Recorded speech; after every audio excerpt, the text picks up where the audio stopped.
আমাদের ইউটিউব চ্যানেলে প্রচারিত প্রতিদিনের গল্পের আসরে আজ থাকছে লেখক দীপক চন্দ্রের কলমে এক কাল্পনিক ঐতিহাসিক রহস্য রোমাঞ্চকর শালিমারের গোপন সংকেত। 1770 সাল, মুর্শিদাবাদ। সন্ধ্যা নামার সাথে সাথে শহরের বাতাসে যেন একটা অদ্ভুত অস্থিরতা ছড়িয়ে পড়ে। গঙ্গার ধারে পুরনো বাদামতলা মসজিদের পাশে সরু গলিতে এক ভিক্ষুক দৌড়ে আসছে।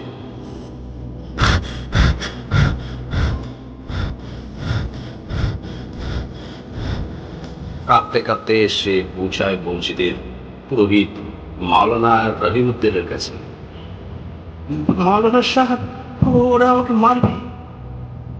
পুরোহিত তাকিয়ে দেখে ভিক্ষুকের গায়ে ধুলো মাখা ফকিরি চাপ, কিন্তু হাতে ধরা একটা পুরনো তামার পুঁথি। পুঁথির গায়ে লেখা, কালো বাঘের চিহ্ন যার হাতে সেই পাবে সত্যের সন্ধান। মাওলানা রহিমউদ্দিন আতঙ্কিত হয়ে পুঁথিটা নেয়, আর ঠিক তখনই একটা ছুরির ঝলক। এক মুহূর্তের মধ্যে ছুরি তার বুকে ঢুকে যায়। ভিক্ষুক পালিয়ে যায়, কিন্তু মৃত্যুর আগে মাওলানা তার রক্ত দিয়ে মাটিতে লিখে যান মাত্র দুটি শব্দ, কালো বাঘ।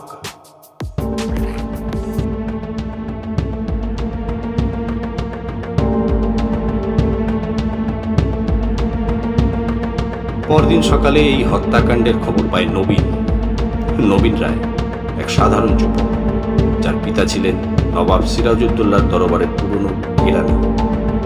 বাবা মায়ের মৃত্যুর পর নবীন একা। তবে তার শখ পুরনো পুঁথি আর লিপি সংগ্রহ করা। নবীন সেই তামার পুঁথির সন্ধান পায়, যা মাওলানার হাতে ছিল। সেখানে গুপ্তধনের সংকেত রয়েছে। নবীন ভাবে, কালো বাঘ কি? সে পুরনো নথি ঘেটে জানতে পারে কালো বাঘ ছিল সিরাজউদ্দৌলার এক গুপ্ত সংগঠন, যারা নবাবী কোষাগারের পাহারাদার ছিল। কিন্তু সিরাজের পতনের পর তাদের অস্তিত্ব অদৃশ্য হয়ে যায়। তবে নবীন জানে না, এই গুপ্তধনের সন্ধানে শুধু সে নয়, ইংরেজরাও লেগে আছে। নবীন তার বন্ধু আমজাদ আলী, যিনি নবাবের প্রাক্তন সেনাপতি ছিলেন, তার কাছে যায়। আমজাদ বলে, শোন, এই গুপ্তধন শুধু ধন সম্পদের বিষয় নয়, এই সিরাজউদ্দৌলার শেষ পরিকল্পনা এই ধনের সাথে লুকিয়ে আছে।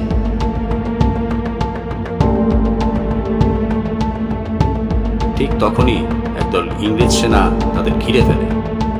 নবীন রায়, তুমি যদি আমাদের সেই পুঁথি দাও, তাহলে তোমার জীবন রক্ষা পাবে, বলে ক্যাপ্টেন উইলিয়াম ব্রুকস। নবীন ও আমজাদ বুঝতে পারে, এই গুপ্তধনের সন্ধান পাওয়া মানে শুধু সোনার উপর মালিক হওয়া নয়, এটা এক বিশাল রাজনৈতিক ষড়যন্ত্রের অংশ। তারা কোনো মতে পালিয়ে যায়।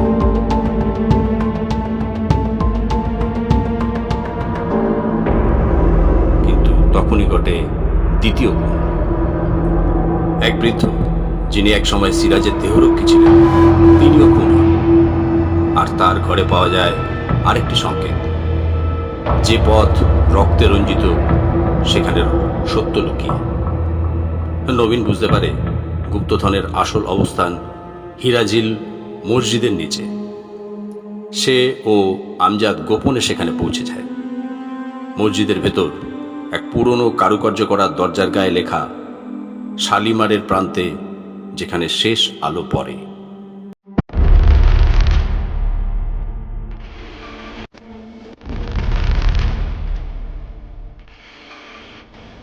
ঠিক তখনই তাদের সামনে এসে দাঁড়ালো কালো বাঘ। সে মুখোশ খুলে ফেলে, আর নবীন দেখে সে আর কেউ নয়, গুরুদেব রামেশ্বর বিদ্যাভূষণ। তিনি বলেন, তোমরা যা খুঁজছো তা শুধু স্বর্ণ মুদ্রা নয়, যা সিরাজের যত পরিকল্পনা। দরজা খুলতেই তারা দেখে ভেতরে কয়েকটি সোনার মোহর, সিরাজের ব্যবহৃত তরবারি আর একটি চামড়ার পুঁথি। কিন্তু ঠিক তখনই ইংরেজ সেনারা এসে পৌঁছায়।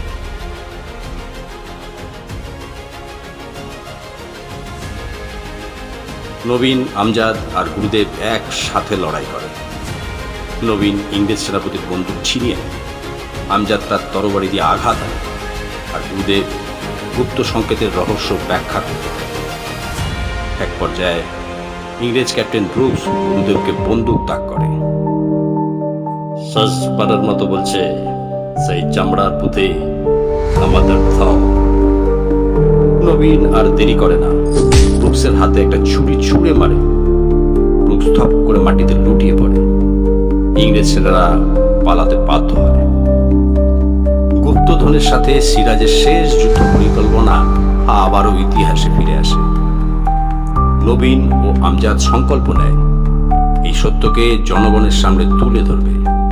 ইংরেজরা হার মানে, কিন্তু তারা প্রতিশোধ নেওয়ার প্রতিজ্ঞা করে। শহরের বুকে নতুন এক বিদ্রোহের স্ফুলিঙ্গ জ্বলে ওঠে। কথিত আছে সেই রাতের পর নবীনকে আর দেখা যায়নি, কিন্তু কিছুদিন পর থেকে শহরের বিভিন্ন জায়গায় এক রহস্যময় ব্যক্তি কালো মুখোশ পরে ইংরেজদের বিরুদ্ধে লড়াই করতে শুরু করে। তার পরিচয় কেউ জানে না, কিন্তু সবাই তাকে এক নামে চেনে, কালো বাঘ। এই গল্পটি সিরাজউদ্দৌলার ঐতিহাসিক পটভূমির উপর ভিত্তি করে তৈরি, তবে রহস্য আর অ্যাডভেঞ্চারের স্বাদ বাড়ানোর জন্য কিছু কাল্পনিক সংযোজন করা হয়েছে। গল্পটা শুনে ভালো লাগলে নির্দ্বিধায় লাইক, কমেন্ট এবং শেয়ার করুন। একটা লাইক তো আশা করতেই পারি। শুনতে থাকুন, ভালোবাসতে থাকুন। নিয়মিত নতুন নতুন গল্প শুনতে আমাদের YouTube channel one day suspense আজই সাবস্ক্রাইব করুন।